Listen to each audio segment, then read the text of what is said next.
Hi, my name is Jody Gully, And I'm Mike Gully. and we adopted 6 girls, and we also have a 2-year-old little boy. We met when we were 18 at John Brown University, and we got married at 20. We moved back to Midland when we were 21, and I started teaching at Crockett Elementary. And Alasia, who is now 15, was in my kindergarten class, and that's how we met the family, our family. And we met them then and just started getting to know their mom and being involved in their lives. And it grew to us having shared guardianship with their mom, and we did that for 8 years, and then we were able to adopt them this past May. Siri is 17. Siri loves to read, loves to learn and process things that she's learned.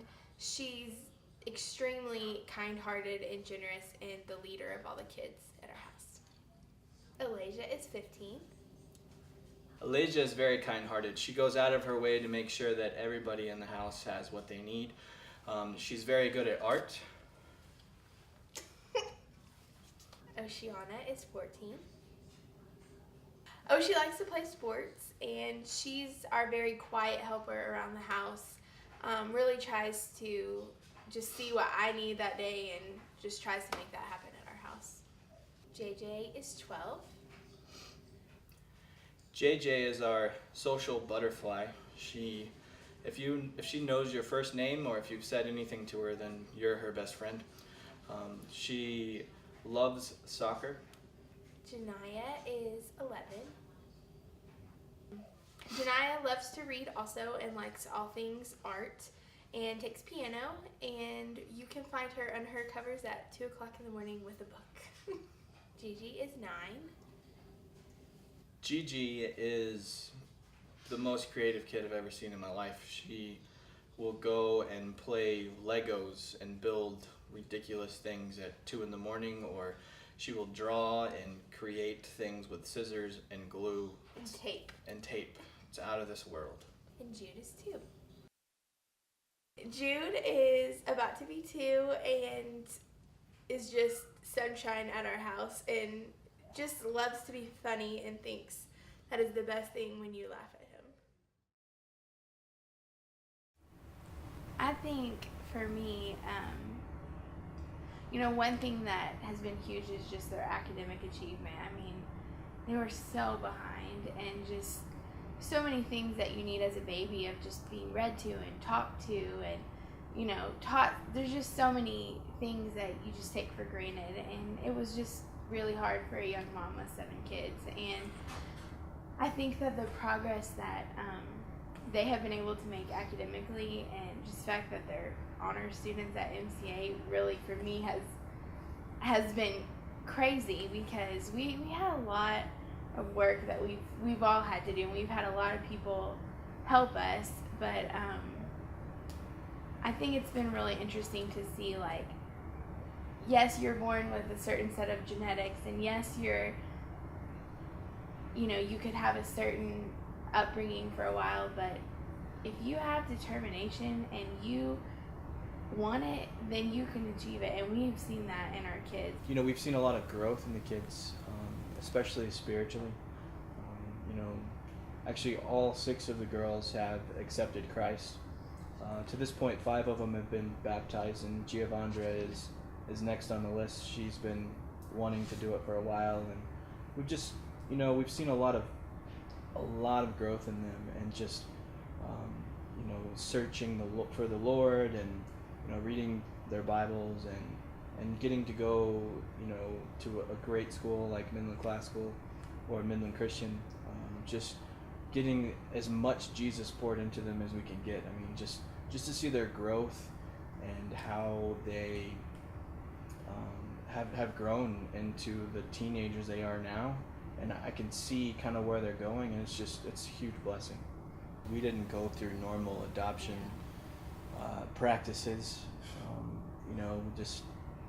This was I don't think we ever really believed that it would get to the point of adoption. Whenever we talked to like our adoption lawyer, he would say over and over again, this is such a different adoption than I'm used to doing.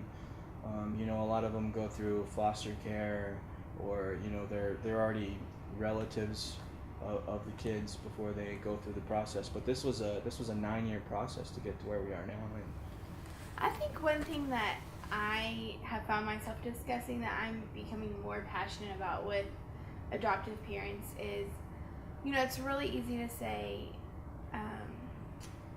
this is a better situation for you as a child, and kind of like, let's just forget about your past, or, let's, even if you get them as a baby, they have a background and a heritage and a culture, and every person wants to know where you came from. And I think it's really easy just because it's hard. It's hard as an adoptive parent to even want to discuss those things, because you don't want to think that your kids were hurting. You don't want to think that things were hard for them.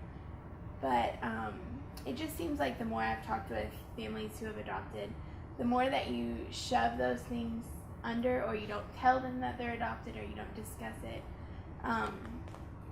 the harder it is for the children later. It's a natural, normal thing to want to know those things, and they go searching for them. So I think in parents that are looking to adopt, just make sure that your heart is ready for that. Every one of our kids will be like, well, not everyone, maybe most of them will say, yeah, I'm going to have a lot of kids when I grow up. And I'm like, no, don't do it. Don't do that. It's so hard. And yet when I hear them talk, most of them are like, maybe I'll have one baby, but I really just want to adopt. Or, and it's like, the more I hear that, it's kind of scary, because I'm like, man, we're going to have a bazillion grandkids if you people really follow through on this. But hearing their hearts of how they want to pay that forward is really incredible, because you think, like, we started, with these 6 girls, and it's like, if they choose then to do that, how many more lives that they can touch.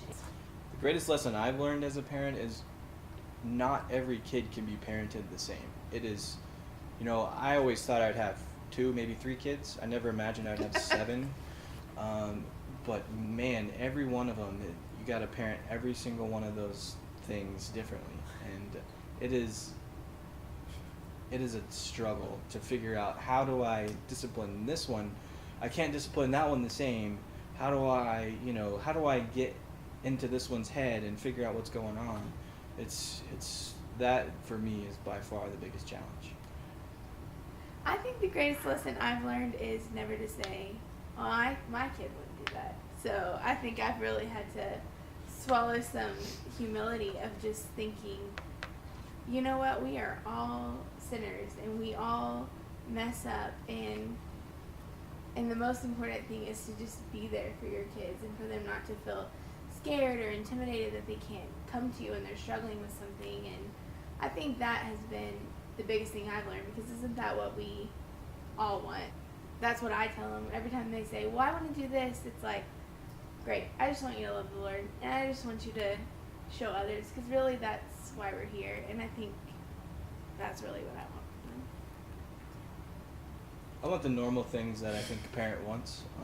You want them to graduate from high school and go on to college, and eventually get married, and have kids. But I think more than anything, my prayer is that they will love Jesus, and love Jesus exponentially more than I do, and share that love with